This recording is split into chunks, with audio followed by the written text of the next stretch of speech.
नमस्कार। दिन भर की बड़ी खबरों में आपका स्वागत है। मैं हूं प्रिया और आइए नजर डालते हैं अब तक की कुछ मुख्य खबरों पर। सबसे पहली खबर, फिलिस्तीन में स्वास्थ्य मंत्रालय ने ताजा अपडेट में कहा है कि 29वें दिन भी इजराइल हमास युद्ध जारी रहने के चलते गाजा पट्टी में मरने वालों की संख्या बढ़कर 9,770 हो गई है, जिसमें 4,008 बच्चे और 2,550 महिलाएं शामिल हैं। मंत्रालय के मुताबिक पिछले 24 घंटों में कम से कम 243 फिलिस्तीनी मारे गए हैं। 243 मौतों में से 65 मौतें उत्तरी गाजा की दीर बल्लाह और जबलिया दोनों में हैं।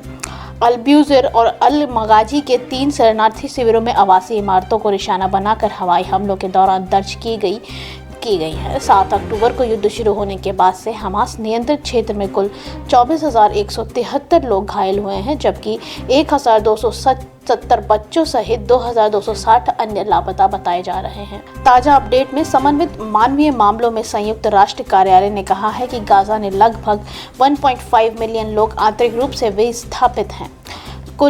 कुल में से लगभग 7,17,000 लोग 139 संयुक्त राष्ट्र राहत कार्य एजेंसी सुविधाओं में, 1,22,000 लोग अस्पतालों में, चर्चा और सार्वजनिक भवनों में, 1,10,000 लोग 79 स्कूलों में शरण लिए हुए हैं।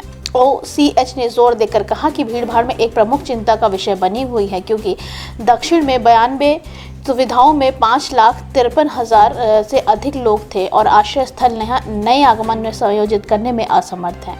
इसमें कहा गया है कि कई विस्थापित लोग परिसर के पास सड़कों पर सोकर रात गुजार रहे हैं। संयुक्त राष्ट्र कार्यालय ने यह भी कहा है कि इजराइल द्वारा बिजली और ईंधन आपूर्ति बंद करने के बाद गाजा 11 अक्टूबर से पूरी तरह से बिजली के ब्लैकआउट में है।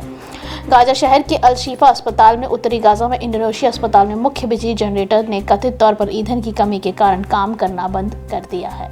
अगली खबर, दिल्ली NCR में हवा की गुणवत्ता सोमवार को भी गंभीर श्रेणी में बनी रही है। समग्र वायु गुणवत्ता सूचकांक 471 पर रहा है। केंद्रीय प्रदूषण नियंत्रण बोर्ड के अनुसार राष्ट्रीय राजधानी में आनंद विहार स्टेशन पर PM 2.55 दर्ज किया गया है, जो कि गंभीर श्रेणी में है। कार्बन मोनोऑक्साइड 115 पर, NO2 का स्तर 135 पर रहा है। दोनों मध्यम श्रेणी में बने रहे। बवना में भी PM 2.5 का स्तर 500 पर पहुंच गया है, गंभीर श्रेणी में आ गया है, जबकि PM 10 का स्तर 460 गंभीर श्रेणी में रहा है।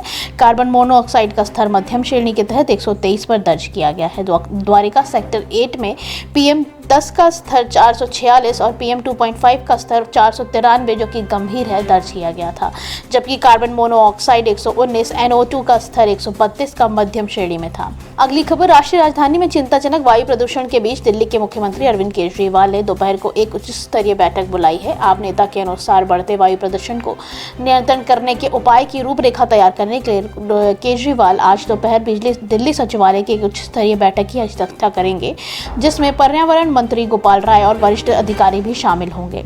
दिल्ली सरकार ने प्राथमिक स्कूलों को 10 नवंबर तक बंद करने का ऐलान किया है। यहां तक कि वायु गुणवत्ता प्रबंधन आयोग ने प्रदूषण और बढ़ने से रोकने के लिए रविवार को पूरे दिल्ली NCR में ग्रेडेड रिस्पांस एक्शन प्लान के चौथे चरण को तत्काल प्रभाव से लागू कर दिया था। इसके साथ ग्रैब के पहले, दूसरे और तीसरे चरण के सभी उपाय लागू हो चुके हैं। ग्रैब वायु प्रदूषण से निपटने के लिए केंद्रीय द्वारा तैयार किए गए उपायों में से एक है। चौथा चरण प्रदूषण चेतावनी का उच्चतम स्तर है। ग्रैब के चौथे चरण के तहत 8 सूत्र यानी कि कार्य योजना संपूर्ण NCR में तत्काल प्रभाव से लागू होगा। कार्य योजना के तहत दिल्ली में ट्रकों का प्रवेश प्रतिबंध लगा दिया गया है। हालांकि आवश्यक वस्तुओं को लेने जाने वाले, आवश्यक सेवाएं प्रदान करने वाले ट्रकों और सभी LNG CNG इलेक्ट्रॉनिक ट्रकों को अनुमति दी जाएगी। आवश्यक वस्तुओं को ले जाने, आवश्यक सेवाएं प्रदान करने वालों को छोड़कर दिल्ली में पंजीकृत डीजल चालित माध्यम माल वाहन और भारी वाहन के चलने पर प्रतिबंध रहेगा। सरकारी 6ठी से 9वीं और 11वीं कक्षा ऑनलाइन मोड में कक्षाओं के आयोजन का निर्णय ले सकती है। अगली खबर, देश में जातीय जनगणना और OBC आरक्षण पर चल रही राजनीतिक बयानबाजी के बीच भाजपा ने विधानसभा चुनाव वाले राज्यों के दलित मतदाताओं को फिर से लुभाने की कवायद शुरू कर दी है। भाजपा ने घमंडिया फाइल्स में अपनी सीरीज के तहत सोमवार को 12वें एपिसोड में अपने सोशल मीडिया प्लेटफॉर्म पर यह जारी कर यह आरोप लगाया है कि इतिहास गवाह है, कांग्रेस ने हमेशा दलितों का अपमान किया है, उनका अधिकार छीना है और उन्हें ठेस पहुंचाई है। घमंडिया फाइल्स में देखिए दलितों पर घड़ियाली आंसू बहाने वाली कांग्रेस का दलित विरोधी चेहरा। भाजपा ने अपने सोशल मीडिया प्लेटफॉर्म पर 5 मिनट 40 सेकंड का वीडियो जारी कर आरोप लगाया है कि बाबा साहब अंबेडकर से लेकर जगजीवन राम, रामनाथ कोविंद और वर्तमान कांग्रेस अध्यक्ष मल्लिकार्जुन खड़गे तक कांग्रेस ने हमेशा दलितों का अपमान ही किया है। दलितों के खिलाफ कांग्रेस नेहरू के जमाने से ही काम कर रही है। भाजपा ने यह भी आरोप लगाया कि एक तरफ जहां कांग्रेस दलितों का मसीहा बनने का ढकोसला कर रही है, तो वहीं दूसरी तरफ और उसके सहयोगी दलों द्वारा शासित राज्यों राजस्थान, हिमाचल प्रदेश, छत्तीसगढ़, कर्नाटक और तमिलनाडु में दलितों का अपमान किया जा रहा है। भाजपा ने यह भी आरोप लगाया है कि इन राज्यों में दलितों के हक मारे जा रहे हैं और उनके आत्मसम्मान को ठेस पहुंचाई जा रही है। जो कांग्रेस अपने दलित नेताओं के साथ नहीं देती, वह भला दलित समाज के साथ कैसे दे सकती है। कांग्रेस ने कर्नाटक में तुष्टीकरण की राजनीति और एक विशेष वर्ग के लोगों को खुश करने के लिए अपने दलित विधायक को अकेला छोड़ दिया था, टिकट नहीं दिया था। अगली खबर, राजस्थान में भाजपा के पूर्व अध्यक्ष अरुण चतुर्वेदी ने समर्थकों का विरोध प्रदर्शन किया है। जब पार्टी ने राजस्थान विधानसभा चुनाव के लिए 15 उम्मीदवारों की एक और सूची जारी की तो उन्हें टिकट नहीं दिया गया। 25 नवंबर को आयोजित किया जाएगा। पार्टी ने सिविल लाइंस में चतुर्वेदी की जगह गोपाल शर्मा को मैदान में उतारा है। जयपुर में पार्टी मुख्यालय पर विरोध प्रदर्शन किया गया है। केंद्रीय मंत्री और जोधपुर सांसद गजेंद्र सिंह शेखावत ने प्रदर्शनकारियों से बातचीत कर उन्हें शांत कराने का प्रयास किया। इससे पहले भी भाजपा की राजस्थान इकाई के पूर्व अध्यक्ष अशोक परमानी के समर्थकों को टिकट नहीं मिलने पर विरोध किया था। पार्टी ने आदर्श नगर से पूर्व विधायक परमानी की जगह रवि नायर को मैदान में उतारा है। प्रदर्शन कर रहे समर्थकों का आरोप है कि पार्टी ने बीजेपी कार्यकर्ताओं पर प्रतिबंध लगा दिया है। भारतीय जनता पार्टी की आगामी राजस्थान विधानसभा चुनाव के लिए अपनी 5वीं सूची भी जारी कर दी थी। पार्टी ने सूची जारी में 15 उम्मीदवारों के नाम घोषित किए थे। जहां अंशुमन सिंह भाटी को कोलियात से मैदान में उतारा गया, तो वहीं प्रहलाद जुंगलकोटा को उत्तर से चुनाव से लड़ेंगे। भाजपा केंद्रीय चुनाव समिति ने राजाखेड़ा से नीरज अशोक शर्मा, मसूदा से अभिषेक सिंह, शेरगढ़ से बाबू सिंह राठौर, मावली से केजी पालीवाल, पीपलदा से प्रेमचंद गोचर और 12 अटरू से राधेश्याम बैरवा को मैदान में उतारा है, जो अनुसूचित जाति बहुल निर्वाचन क्षेत्र है। पार्टी ने हनुमानगढ़ से अमित चौधरी, सरदार शहर से राजकुमार विश्नवा, शाहपुर से उपेन्द्र यादव, किशनपोल से चंद्रमोहन बटवाड़ा, आदर्श नगर से रवि नैयर और भरतपुर से विजय बंसल को चुना। अगली खबर, राजस्थान विधानसभा चुनाव से पहले बहुजन समाज पार्टी को 26 उम्मीदवारों की एक सूची जारी की है।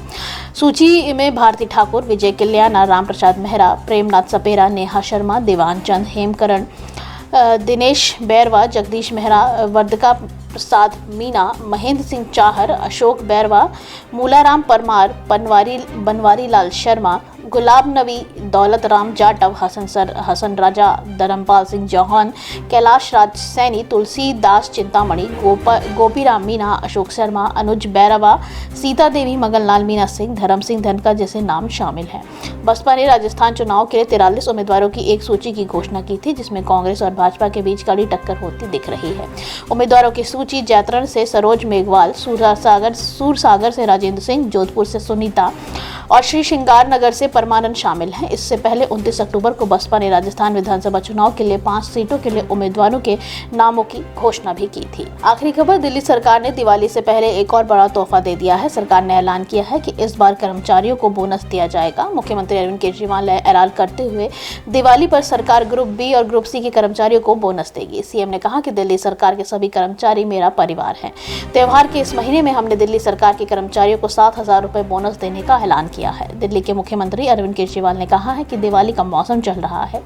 सरकार ने ऐलान किया है कि दिल्ली सरकार के सभी ग्रुप बी और सी ग्रेड के कर्मचारियों को बोनस दिया जाएगा। दिल्ली सरकार के 80,000 कर्मचारियों को बोनस दिया जाएगा, जिसके लिए 56,000 करोड़ रुपए आवंटित किए गए हैं। इस बोनस देने में 56,000 करोड़ रुपए खर्च होंगे। वहीं इससे पहले दिल्ली सरकार ने 5,000 नगर निगम कर्मचारियों को पक्का किया था। दिवाली से पहले 5,000 सफाई कर्मचारी नियमित किए गए हैं। निगम की सफाई कर्मचारियों को दिवाली से पहले सरकार तोहफा दिया है।